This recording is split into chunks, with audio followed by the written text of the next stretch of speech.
You do not work for the company. You don't. Period. You work for the customers of that company because it's their data you're going to lose, right? It's their credit cards they got to reissue. It's their personal information they got to worry about. That's what the companies are worried. And obviously there's trade secrets and things like that, but the majority of security teams, they're protecting customer data. And when you think about it that way, it becomes much easier to think about, well, would I want my data protected this way? No, then we need to do it differently. Welcome to the Lufsec Podcast, where we dive into the mind shaping cybersecurity from every angle. So I'm Luciano Ferrari, and today I'm joined by Ean Meyer, a respected security leader, educator, and someone deeply passionate about giving back to the cybersecurity community. So Ian, I always like to start with the human story. So how it all began? How did it all begin? Let's see. My mother and father fell in love, and anyway. No. How did my cybersecurity career begin? I would say the way it probably began was in high school. I was one of those people, probably even middle school. I was one of those people that just kind of knew that there was two things that I really loved. There was theater. I liked doing, stage and theater and acting and stuff like that in high school and middle school. And then the second was computers. And I just knew that I liked them quite a bit. And as one might imagine, and without my lawyers present, the 90s was an incredibly fun time to grow up in this field because, the just off of screen here, I have literally the movie poster for Hackers that hung on my wall when I was 15. It is not a copy of that poster. It is that poster. So yeah, I knew very early on that I liked that. And I liked it just because of the puzzles and the problem solving. And someone says, you can't do this. And it's like, but I can, So I was very lucky that I had a number of instructors and just people around me that, kept me out of trouble and busy, if you will, long enough to learn some ethics and the way the real world worked, and said, okay, well, I'm going to go to school. I'm going to figure this out, right? And figure out how to do it. And there's all kinds of other little stories along the way, but really it was just seeing all these puzzles out there that weren't solved. When you discover cybersecurity, you think, can you say it was more like intentional or accidental? I think the discovery that it could be a career was definitely accidental, right? You're in high school and you see the movie Hackers and you start hearing people talk about it. And I would say, and I actually, this is actually kind of a funny story, human story. So when I was in early high school, the team, so Chris Wysopal and the entire team out of Loft had testified before Congress. And I remember exactly where I was. I was in my grandmother's house in Ohio, and front page news, hackers tell Congress they can shut down the internet. And I saw that photo and everything was like that. I want to be that guy, right? I want to be those people, right? And I didn't grow up around those people. I was the hacker kid in my group of friends, and some of them became, hacker kids too. But I was the one who really wanted to get into it, right? And so years later, I get a chance to have a private meeting with Chris Wysopal at Black Hat. And yeah, no, it was every bit like just complete fanboy, like, oh, hi, how are you doing? So those kind of moments where it was like, oh, I have this driver, I have this thing inside of me that I like to do. I like understanding how things work, how to break them, and how to fix them. So there's that. And there's a career field out there, and the world is starting to become savvy to the fact that it is a career and it is something that companies need. It was just the right alignment of things. I'd like to say that it was like, oh, I got captured by the feds for, hacking a Gibson or something like that. It just wasn't. It was a wonderful series of events that kind of led me into the career that I'm in. So would you say that there was no like a particular experience that solidify your passion for the field, right? There were definitely a couple that, as you start to see the field of forensics start to become more used far, well, digital forensics, I should say, used far more in the legal field, you started to see people tried and convicted based on digital evidence. And there's a number of news stories that I can't remember from the specifics of them, but I remember at the time. And again, it was just that news piece of, wait a minute, legal teams are using this stuff now. Companies are doing this stuff now. There has to be a career in it. And I would say when I started, there was definitely careers in cybersecurity, but it was so few and far between that most colleges and universities didn't even have programs around security. You were lucky if they had a comp sci program, let alone a security program. I went to the only school that had it at the time, which was ITT Technical Institute. And I was so mad because later, University of Central Florida started offering a degree, but I was already halfway through my program.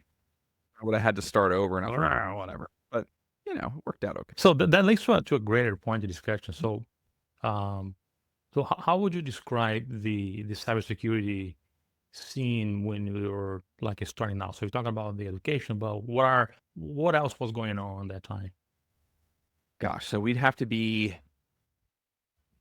So that'd be like late 90s, early 2000s, and more like late 90s. And I would say the scene was very much what you could expect. It was not people on rollerblades as hackers would have led us to believe. I was certain that rollerblades were going to be like, the transportation mechanism of the future, and clearly was not. But you did start to see people with that cyberpunk kind of aesthetic. You had in the 80s, you had William Gibson putting out Neuromancer, coining the term cyberspace. That becomes part of the zeitgeist, and people are like, oh, cyberspace, this is a thing, and this is a thing we should pay attention to. And then you would have groups like the Masters of Deception were already around long enough that they had books published on them, right? And they had done with PBX systems and things like that. So work by, I think it was Bruce Sterling, who completely forgetting the name of the book, but it was a compendium of basically the state of cyberspace to this point, right? What's out there and what's going on. So it was really nice because the people that came slightly before me, they were really pioneering things in a way that some cases there weren't even laws to prosecute what they were doing, right? But when I started paying attention, I could kind of pick up a tome and be like, all right, what do I need to know up to here? Like, what are the names? Who are the people who have kind of moved the industry? The scene was very much one of learning. I mean, I think it was probably one of the, and I hate to say this, but I think it was probably one of the last times that we really saw that kind of hacker ethos of information urine free really playing out in the real world. People didn't know how to treat digital systems. They didn't know how to do these things. And, then unfortunately, I feel like we saw quite literally and unfortunately the death of that with, the internet's own boy. And God, I'm forgetting his name. It's absolutely Aaron, yeah. And seeing that happen was like, oh, so this is kind of the quite literally and figuratively the death of information. So growing up in that time was incredible. You'd go to a BBS and download schematics, little hardware box that you would make from Radio Shack, and it's glorious. Yeah, I know what you're saying. And when we were mentioning about books, it came to my mind a story because during that time, about 90s, I was still living in Brazil and in São Paulo. And I remember that I started getting into security because I wanted to school, etc. But we didn't have much in Brazil, so we have to, for example, if I wanted a book, so I have to buy from US, for example. And there was like a 1 or 2 stores that could import that for me. And it was like a very, very expensive. And I bought a book called, I'm not sure if it's the same book we're talking about, but it was like an 800-page book called Maximum Security. But actually, it's more about exploits and stuff like that, like more like a hacker's guide than a security stuff. And it took 3 months, like it was 90 days to get home. So I have to buy and then get home only. So we are used to like a next day Amazon stuff, they have to wait like a 90 days to get a book home. So it was funny. Oh, yeah, no. I was trying to look up on the other screen what the book was called that I had. I'm positive it was Bruce Sterling, but it was in partnership with a somebody else, and it's gonna come to me at some point here. Maybe we'll edit that in later, but yeah, no, it was great to be able to just pick something up and see a history of, kind of the state of things to now, right? I can't believe it took that long to get it's wild that I think like, oh, the access to information and the same books I was walking into Walden Books, you're having to like take through customs. And now Brazil, one of the top exploit creating countries in the world, cyber unreal. That's true. Sad true, but yeah, that's true. So, see you in that vibe. So, you think about how you feel during that time and how did the experience that you had, shape the way you approach security now? Is there anything that you can correlate? Man, there's so many things. One of the things I'm really glad about is, and this is not a dig at anyone who kind of goes into high school, goes into a program that does cybersecurity, goes and gets a cybersecurity job. It happens far less often now than it used to. But if you go in to a university and get your degree and you come out and you're a junior analyst and things like that, you don't get a lot of the real world experience that many of us that started earlier do. Like somebody says, how do you get into cybersecurity? And I go, start working on a help desk. Because, yeah, exactly. Like the things that you will learn when you're in, this kind of speaks to your question. I didn't go straight from high school. I went from high school to working in a Taco Bell. And I often say I learned more about the basics of security, what people will do when they are allowed to get away with it, than in managing a Taco Bell than I ever did in a class, right? When you start putting that lens on and looking at things like how do we make sure that someone doesn't steal money or inventory or this or that? I actually said this on a call earlier today. The con never changes, only the tools. So it might have forged documents before in the 1920s. Now it's AI. That's true. Oh, I happy about that. So thanks so much for all of these insights. So now I'd like to make a kind of a little shift, right? So you clearly, grow with these the industry, cybersecurity, but what really stand out is how much you are giving back to it now. So let's talk about that community side, okay? So I know you are deeply involved in these sites. So how did that journey start?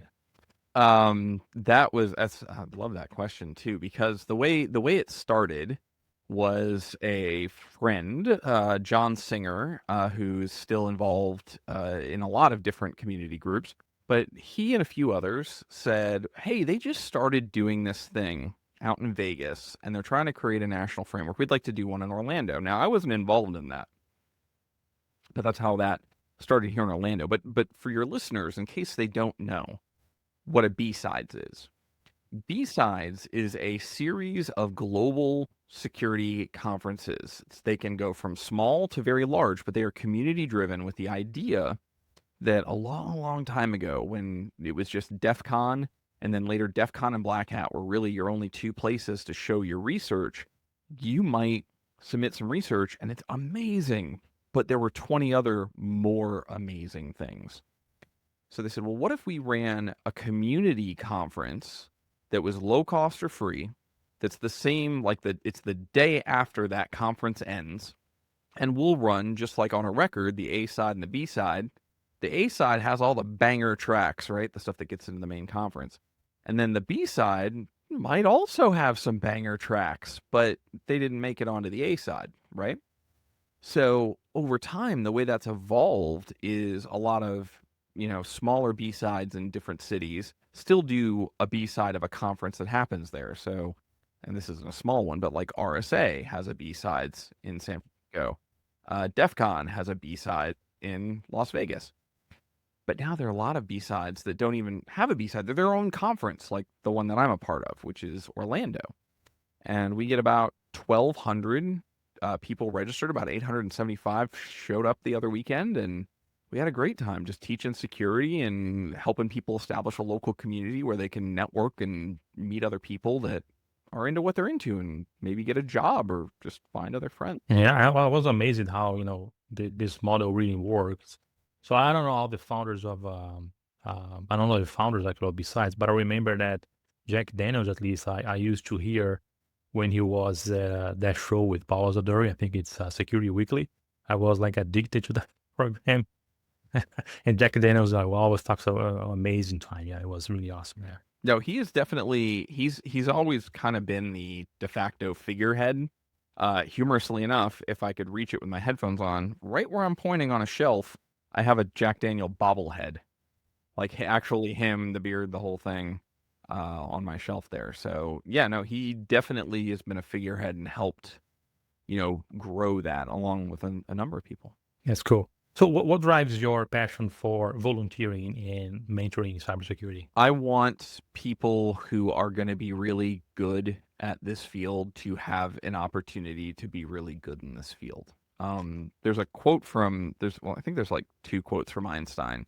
One is if we measured goldfish by their ability to climb a tree, we think they're all stupid or something like that. And I'm paraphrasing, but I very much dislike the idea that security and a number of other roles can kind of be gated. It's like, oh, comp sci, you've got to have a degree, you've got to have this, you got to have this from a good school, and da da da. Maybe that's true, maybe it's not. I feel it's the same way with security, right? If we can go through and give people good mentors and give people access to knowledge and training and things like that, what we're going to get is a stronger, more diverse cybersecurity field. And that's what we need. Security is nothing without different voices and different brains and different experiences, because you're not going to think of all the things you got to test unless maybe you've been through them or you've seen them.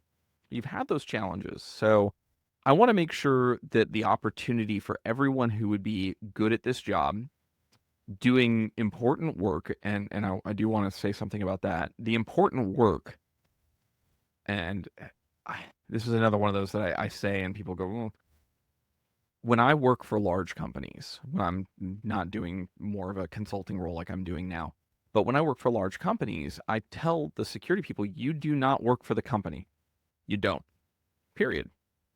You work for the customers of that company, because it's their data you're going to lose, right? It's their credit cards they got to reissue. It's their personal information they got to worry about. That's what the companies are worried. And obviously there's trade secrets and things like that, but the majority of security teams, they're protecting customer data. And when you think about it that way, it becomes much easier to think about, well, would I want my data protected this way? No, then we need to do it differently. Can you share like a story where, the community support truly made like a difference in the life of someone? Or Oh my God. I mean, it would probably take me a second to think of many of them. Let me think about that for a second. Where community support made a difference. I mean, here's the thing. I don't know that I can speak to one specifically because there are so many, but what I will say is this. One of the things that I have found in working with B-Sides and doing volunteering and whatnot, and it's no different if you want to be an actor. It's no different if you want to be a business person. It's whatever the role is.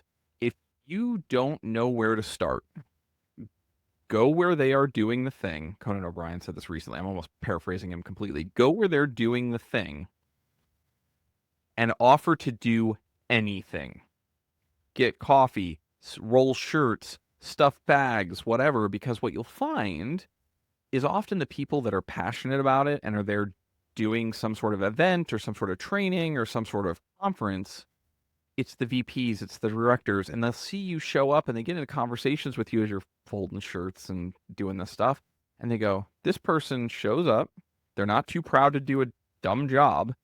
And they do what they say they're going to do. And oh, hey, it also turns out they happen to know what they're talking about because I just spent a couple hours talking with them.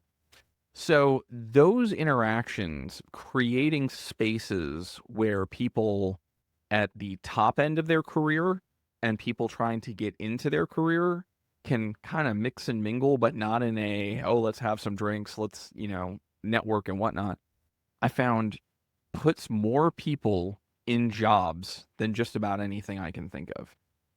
So I one of the things I really like about it. And what's your approach to mentorship? So what's your philosophy when, helping newcomers? My philosophy when helping newcomers. The reason I made that face when I did it is because I would love to have the time to mentor everyone. But what happens is the further you get in your career, when you're mentoring is actually really super valuable. It's almost like the less time you have. So one of the things that I like to do is, as much as I can, um, help people at scale, right? So I like to help the people that are helping others. So I've gotten to the point where if someone says, I'm doing this thing, my question is not, how can I support the people coming out to your thing? It's how can I support you, right? You're doing something that's going to affect 20 or 30 people, 100 people, 1,000 people. How do I feed you? How do I make sure that you're there and present and have everything that you need? So I'll focus on not being necessarily the direct mentor anymore, but kind of being a mentor of mentors. How, the conference leaders, the, people starting a new role where they're going to be a people leader. Okay, let's go ahead and focus on how do we make you the type of security leader that people are going to listen to, and not just through the stick and, hitting people with a stick, but because you're making sense, because you're listening to them, because you're hearing their challenges when security says, you've got to go do this thing, blah, blah, blah, blah. And they say, well, and they go, nope, you got to do it. Okay, well, open up your ears and listen. What's the problem? Could we do it differently? Is there a way to do it? And by mentoring those people that are now kind of interfacing on the front lines, I feel that, at least in my case, I get a lot of value and a lot of, just enjoyment out of doing it. What advice would you give to someone trying to get started in cybersecurity today? One is learn the basics. And when I say the basics, everyone's like, well, what are the basics? It's all of it, right? Yeah. So one of the things that I've heard said, it was by one of my old bosses, and I really liked it, and I'll repeat it because of it. One of the best things you can do is learn how to learn, right? The thing about security is you're not going to learn once and be like, okay, I know how to secure things. Every couple of years, I feel like I've got to reinvent myself as to what I know, but those core fundamentals end up still being there. So pick something, anything.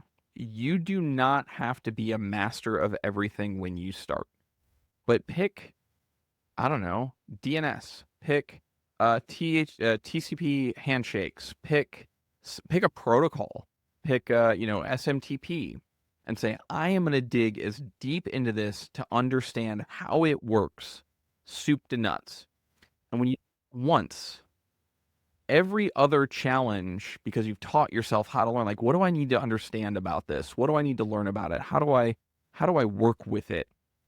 Is going to apply to everything else you learn. And you start to build a framework that you can apply those basics to say, okay, well, if this works at all like this thing, I don't have to rethink and reinvent the wheel. I can use an analogy. I say, does this work like a TCP handshake? And if they say yes, then you go, okay, well, answer me these questions about what we're doing here to protect it, right? And you can still keep that conversation and that security direction going.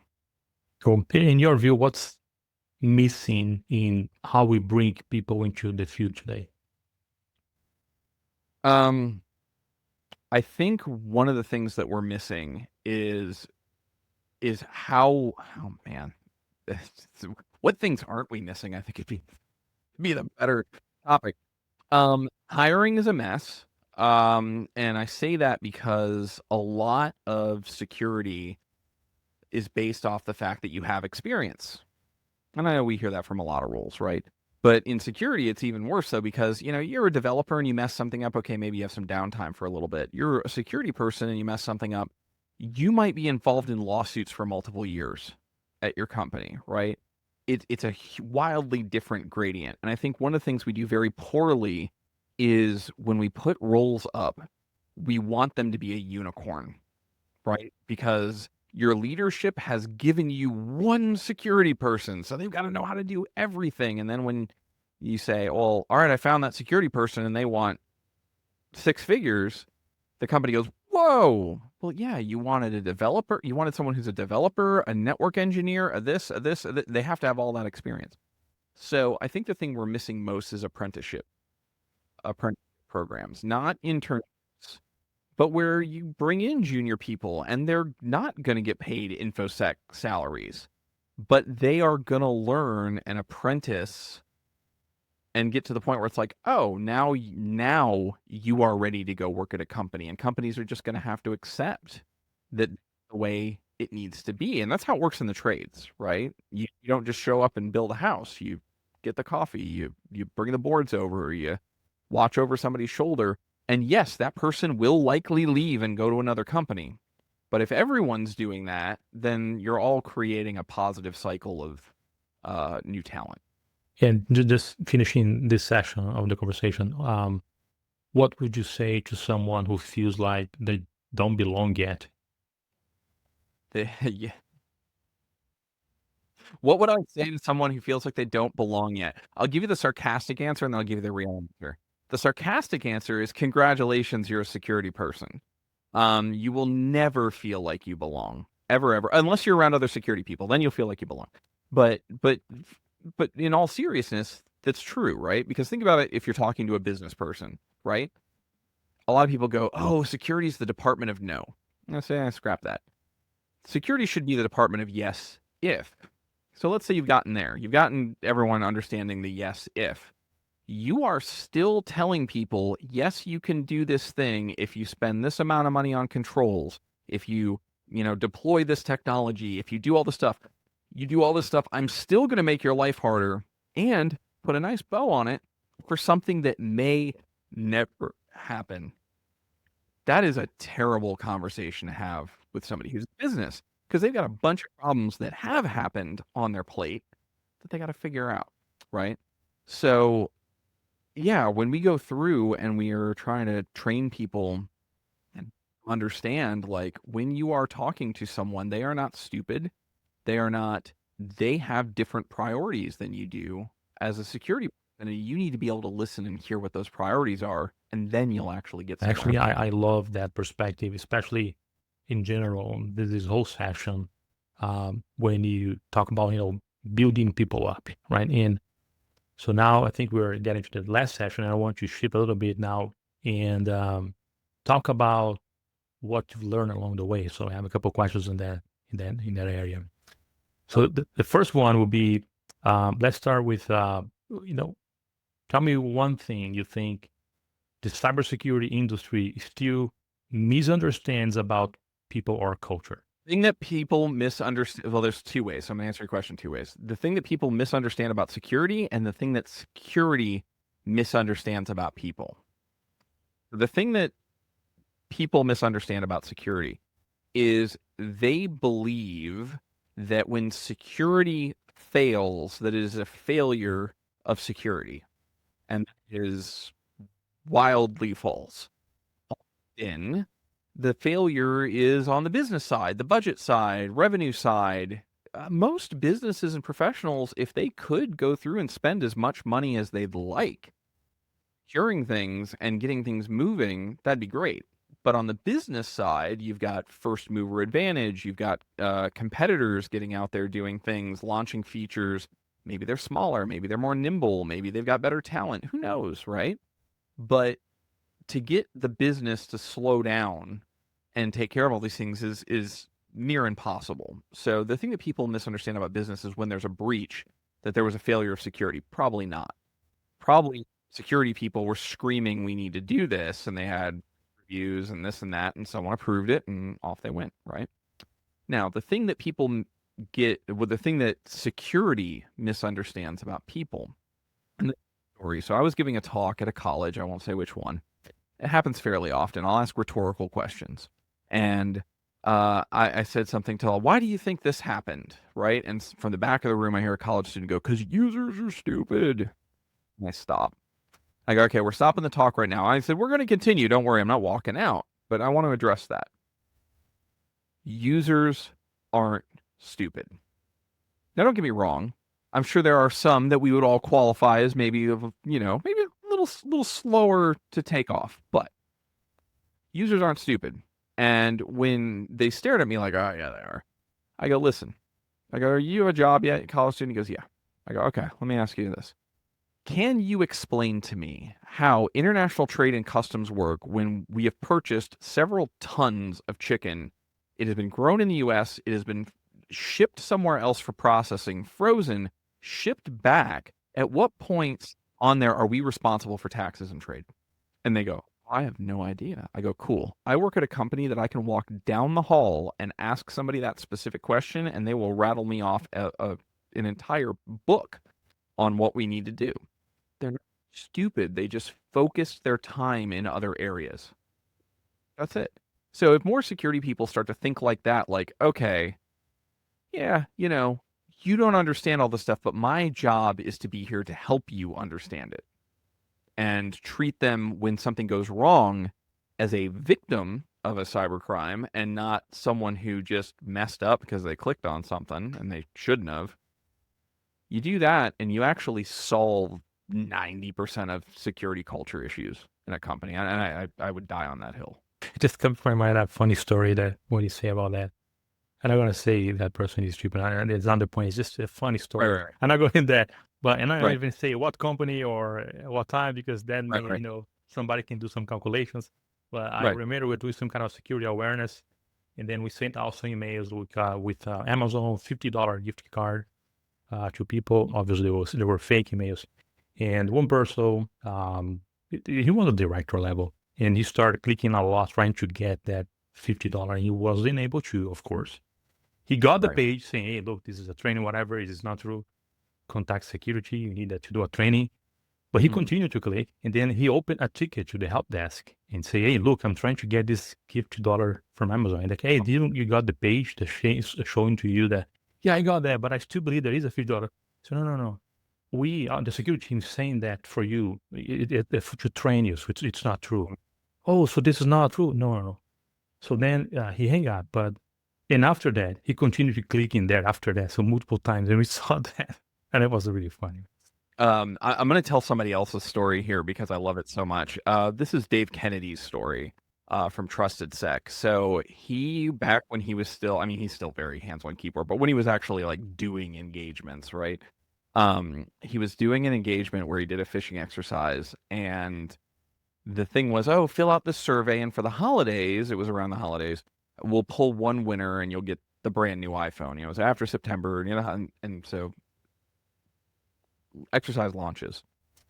In the mailbox that he had set up, he gets this beautiful note from this woman that says, listen, I know that they're going to pull things at random, but I just think it's so wonderful that the company is doing this. My husband's been out of work, and all my daughter wants is an iPhone, and just knowing that there's a possibility is bringing me some joy, and, thank you, and da-da-da-da.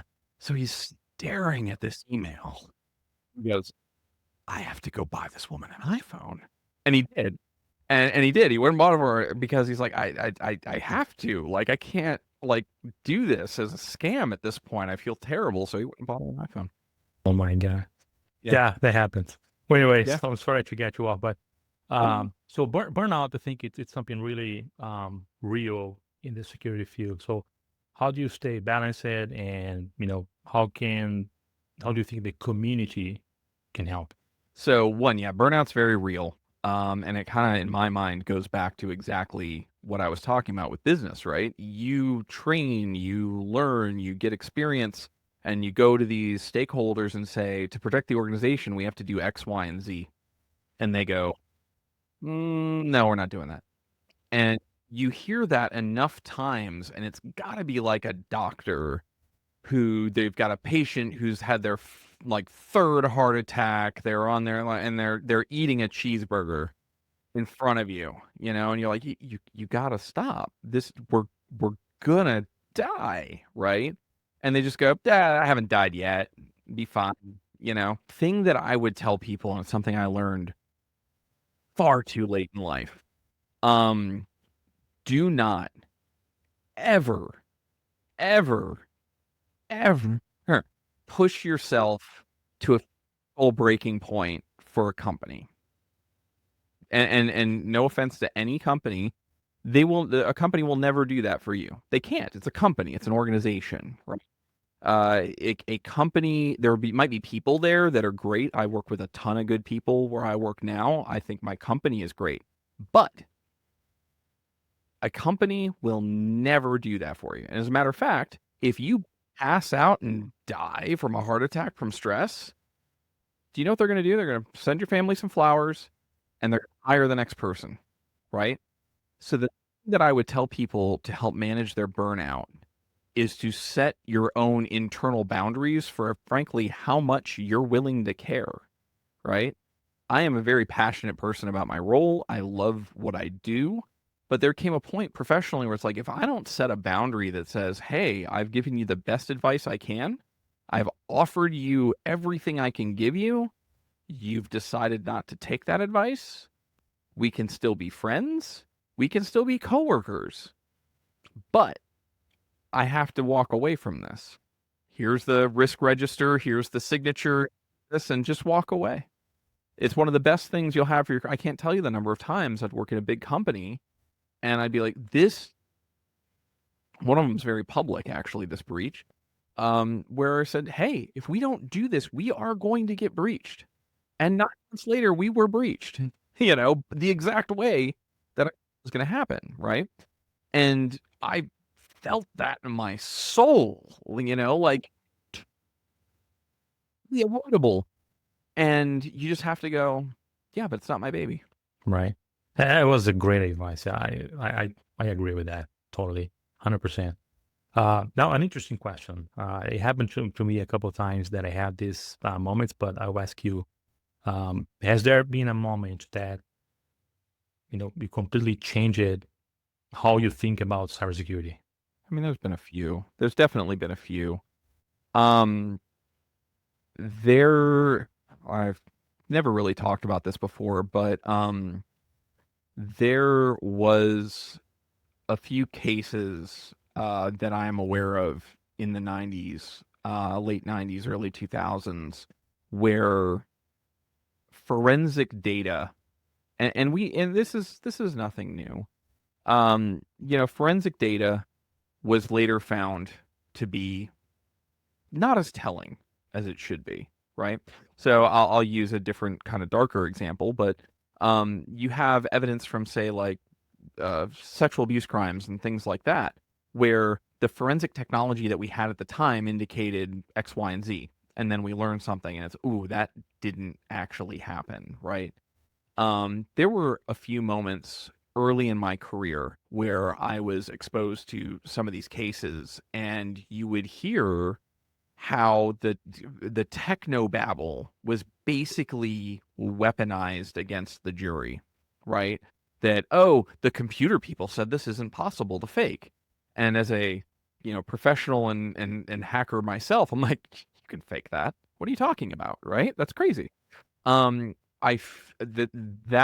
think those moments early on in like the 2000s where digital forensics was really starting to be understood and used in the courtrooms, those kind of weaponized me to say, wait a minute, here's a tool that can be used by people that know how to do it to incriminate folks that are political adversaries, who are whatever. So the idea of how the machines, if you will, can be used to spread information, misinformation, and then also be used as kind of a black magical box. Oh, well, the computer said this. I think that is what really put me on tilt to be like, okay, I have to be one of the people that can speak truth to power on this. How do you keep up to date in this, like, high, fast, moving field? So how do you keep up to date in the latest ones and such? And what's really relevant? Because There are tons of information, and maybe not all of them is really relevant, right? So how do you keep up to date and future all that kind of thing today? So how I do it today and how I did it before are two different things, and I'm going to answer both. How I do it is just my job. So my job as a security architect at GuidePoint is a customer may come to me with something and go, "We are dealing with this, and I've never heard of it," but they've never heard of it either. And in a lot of cases, there just isn't anyone who's really like a subject matter expert on what they're doing. So I have to go through and use my experience and all that learning how to learn that I've talked about before and say, I think this is actually the problem you're having. And the biggest thing is to not limit that to technical, right? I was on a call with a client where I said, you don't have a technical problem here that we can solve. You have a business problem, and explain why. And they're like, oh, you're right. What would you tell your younger self entering the industry now? That's a funny one, yeah. I would have told myself to take some chances on some roles that I wasn't prepared to take a chance on. So, and I'd tell people entering the field now the same thing. If you are in college and you have an opportunity to go, say you're in college in the Midwest or here in Florida or wherever, and you get the opportunity to go work at Facebook, as much I have my own issues with Facebook, I would tell you to get on that plane and go do it. Take that chance. Mount that you will learn in those years. Yeah, it's just take more chances when you're young. Stability, security people, as much as we're hackers, often we come from instability, so we crave stability. So it's like, oh, move across the country to somewhere I've never known with no support structure and da-da-da-da. And you go, no, that's not for me. I would do that. I would tell my younger self, take more of those chances, and just be bold about it. So that's the thing I'd tell myself. But to go back to your previous question is, what do I do now? But what did I do before? One of my favorite things was podcasts, interestingly enough. I find that podcasts, especially ones that cover, weekly news, or like what Sands does with the Internet Storm Center, where it's like 5 morning. Johannes. Yeah, Johannes and all that. You spend time listening to those, and for the first couple months, you're going to be, especially if you're new to the industry, you're going to have like a page of notes where you're like, I got to go look up this term and that term, and I don't know what any of this stuff is. And the more you listen, you'll notice that there is kind of a grammar and a vocabulary that's used by the industry. And then you can start speeding through more material. So I look at it in the same way that you might teach a child English or another language. You don't throw them in front of, a college university professor and say, here you go, listen to this person, they'll teach you everything you know. You set them in front of Sesame Street and they learn a word at a time, right? And they're like, ball, this is a ball, right? Yeah, don't punish yourself by not knowing. Enjoy the fact that you've got so much to learn, and anything you consume at this point could be valuable. That's really cool, actually. I like that. Hey, so we're talking about, past, present. So I would like to pick your brain now about, how do you feel and what's your perspective about the future? So a couple of things, like let's start with a basic one. So AI has exploded recently. So how do you see it change the CFG landscape? Maybe from both sides, from threat landscape and also from a tool for security professionals, right? So I'm not as scared of AI as a lot of people, and part of my reason for this is especially, forgive me, I am worried about AI for a number of industries, not ours, right? And maybe I'm naive, I don't know, but when I look at AI, and you heard me say it already once, the con never changes, only the tools, right? So if you work in security, we're starting to see, automated vishing. You've probably gotten sales calls that are actual legitimate calls from AI that they're trying to do business development. But we have seen these tools already adopted by attackers. And perfectly frank, if you've got kids in the room, that plug their ears. But really, the path of technology is invention, pornography, and then criminality, and then fair use. That's it. Like, it goes through those stages. So, And the porn and the criminality often are parallel, right? And then gets to John Mulaney had such a great bit in his most recent special, and he just goes on a tangent about Venmo. And he's like, I don't understand. He's after he came out of rehab, and he's like, all of us junkies don't understand why you civilians are using our drug buying app. Venmo, because criminality, right? They were using it as a way to move money to buy drugs. So anyway, the the the the thing is, we can go through and try and understand all the ways that AI is going to change things. But in reality, the criminals are still going to be humans and still going to use those tools properly, improperly, ineffectively, effectively. And as humans and crime fighters and cybersecurity professionals and law enforcement, we're going to be able to find the human mistakes using those tools. Now, do we want to think about what happens when you've got fully agentic AI and just the AIs and the AIs are talking to each other? Yeah, that's probably a whole nother discussion. But I think our field isn't going to change. All that's going to happen is you'll have a new domain of things that you have to figure out how to secure, right? That's the way I see it.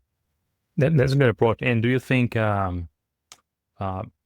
are using AI responsibly today, or there are? No, is the short answer. Do I think there are people doing it responsibly? Absolutely. Do I think that the majority of people using AI don't even realize what they're doing is potentially irresponsible? Absolutely, yes. I do a talk on this where it's called AI as the threat actor. And it's, all these tools are fun to, oh, look, I made my brother look like Tom Cruise or whatever. But in reality, there's a whole lot of not only legal issues with that, but also moral issues with that. If you're catfishing someone, if you're, putting yourself to what one has to wonder, and I'll just put this out there because men and women do it, all genders do it, all whatever you define yourself as. But like filters. I go into Zoom, I'm not gonna lie, they got that little beauty filter on there. Mine's not at 0. It's not all the way. But I got a lot of little spots on my head from getting old, right? It smooths them out. Is that a responsible use of AI? I don't look like I actually look in real life. Maybe it is, maybe it's not. And so I think that's really where the dividing line comes, is people are going to have to decide what their appetite for ethical and moral use of AI is. And I don't think we're going to know that for a while. And the way you think about AI, do you think the same apply to something differently, like quantum computing? Is it going to be a hype or a real disruption? What do you think about that in the I think quantum's real, 100%. I mean, you would not have NIST doing the projects and contests that they did to try and find crystals kyber and crystals dilithium for post-quantum encryption. And we know from intelligence that the idea of storing VPN traffic is real, and there's a lot of highly sensitive traffic that's being, snarfed up by nation states, and they're just waiting to be able to break the keys with qubits, if you will. So I think that's very real.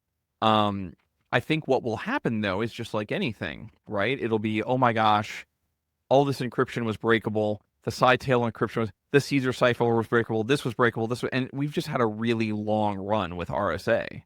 We've forgotten that encryption can be broken. We've had multiple movies about it with the Enigma machine and whatnot. Encryption can be broken.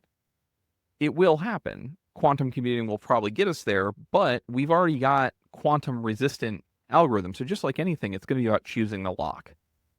Now that you've got quantum resistant algorithms to encrypt with, where do you use them?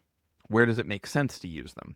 So no, I think that's very real, just as AI is real, but it's not going to be as world-ending as potentially we think.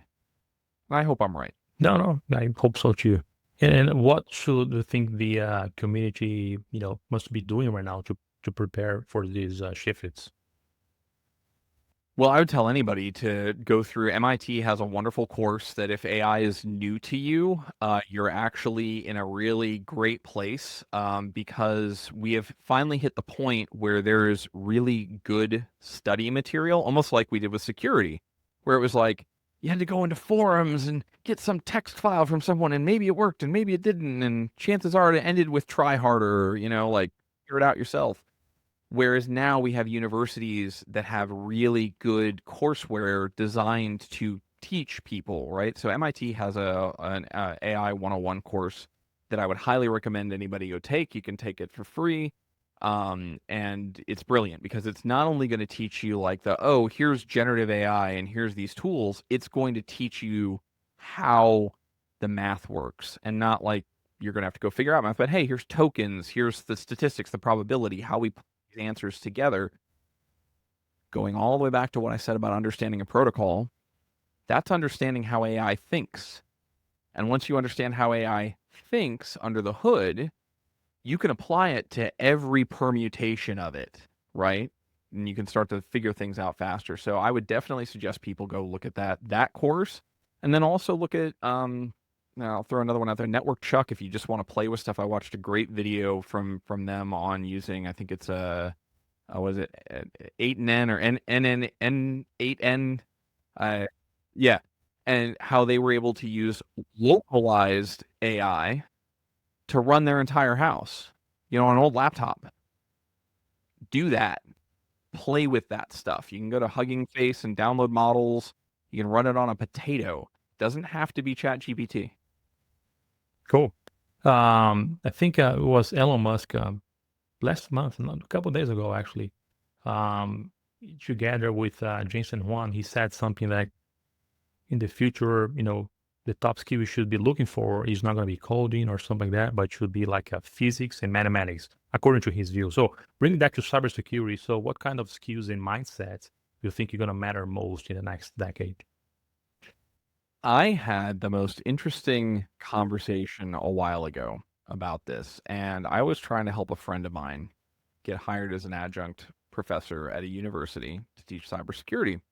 And they said, unfortunately, his BS does not qualify to be a teacher of cybersecurity. And I said, well, one, I didn't think that we were doing that. And two, well, what's his BS in? I didn't actually know. He said psychology. And I looked, I said, how on earth do you think that psychology isn't a great degree for cybersecurity? So that really is my answer. I think more people are going to have to become in tune with the human elements, the engineering, the pieces that a lot of folks, just kind of pushed aside. Oh, those are soft skills. That's not Linux. That's not command line. That's not code. Right. But now you have to start thinking, how is this person going to ask this question?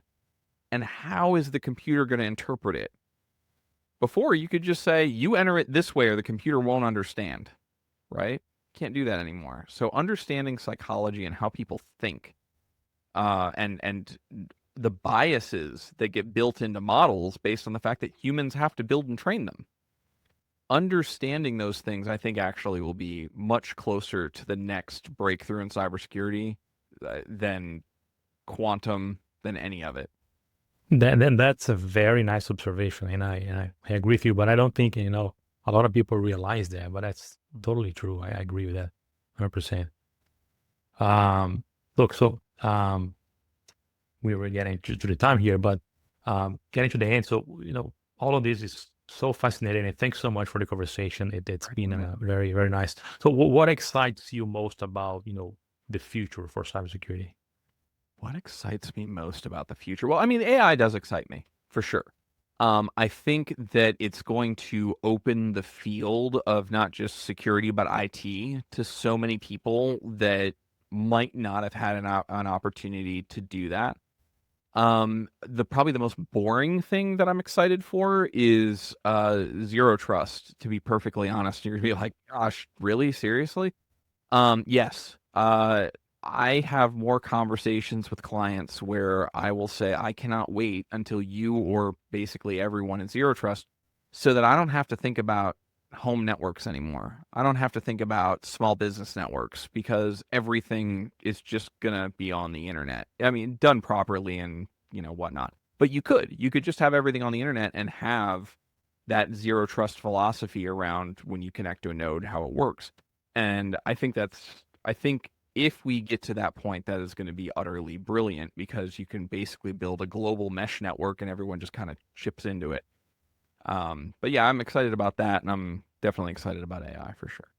Also, now before we get to the end and you wrap this up, I'd like to do a kind of a very quick and very short, rapid fire with you. Sure. Um, I'm bad at rapid fire, so I'll try. favorite hacking movie? A favorite, you might think it's Hackers because of the poster. Sneakers. I will die on that hill. Sneakers is the best hacking movie, 100%. Your most underrated security tool? The most underrated security tool. Physical hardware wise, I would say probably a credit card for both shimming and also the ability to, purchase tools, interestingly enough. And then from a software point of view, the most underrated security tool, gosh, that's a hard one. Maybe like the Java Stig viewer, because everyone hates it, but it provides so much information for hardening environments. I'd say that's probably an underrated one. Cool. One word to describe the security community. Brilliant. Dream keynote speaker you love to hear. Dream keynote speaker I'd love to hear. I'll do Living and Dead Teddy Roosevelt. Huge Teddy Roosevelt fan. And then alive, I'd like to be maybe in the room with maybe Dean Kamen, maybe. I mean, I know he gives a lot of keynote speeches, but I just love his philosophy around invention and instruction. I'd like to hear them. Go. Coffee, tea, or energy drink? Depends on the day. I grew up in a very English household with tea time, so tea. Coffee is probably my go-to, but I do love a white Monster Ultra. I'll take one of those. Awesome. Hey, Aaron, thank you so much again. But again, just one last thing before I swear, before we finish. Is there anything you would like to share with the community? You're free, you're open to say whatever you want now. Sure. The thing that I would like to share with anyone listening to this is if you are starting out in the field and you feel overwhelmed, that will never go away. So just embrace it. It's almost like Dune, where it's fear is the mind killer. Your imposter syndrome is the mind killer. For every person out there who is incredibly good at security but feels like they don't know enough, there is a director 2 levels above you making decisions that absolutely doesn't know enough. So keep in mind, you're doing your best. You are actively learning and you're trying to do good work. Don't let the imposter syndrome get to you. Cool. Any advance that you would like to share or anything like that? Yeah, I mean, depending on when this comes out, hopefully it'll come out beforehand, but we've got our GPSec, Guide Point Security. We have a conference coming up in November. I think it's November 13th at Inter & Co Stadium. It's great. You get CPEs absolutely free. We'll feed you, meet a bunch of folks, and yeah, we generally get like 300 or 400 people come out. So it's a good time, a good networking event, good way to meet people. And hopefully we can see you there. You can do a Google search for GPSec, GPSEC Orlando. And one of the first links is going to be the GuidePoint website. Awesome. Aaron, thank you so much for sharing your time, your stories, and insights. And thank you to for everyone listening. So stay curious, stay secure, and we'll see you next time on Lufsec Podcast. Thank you.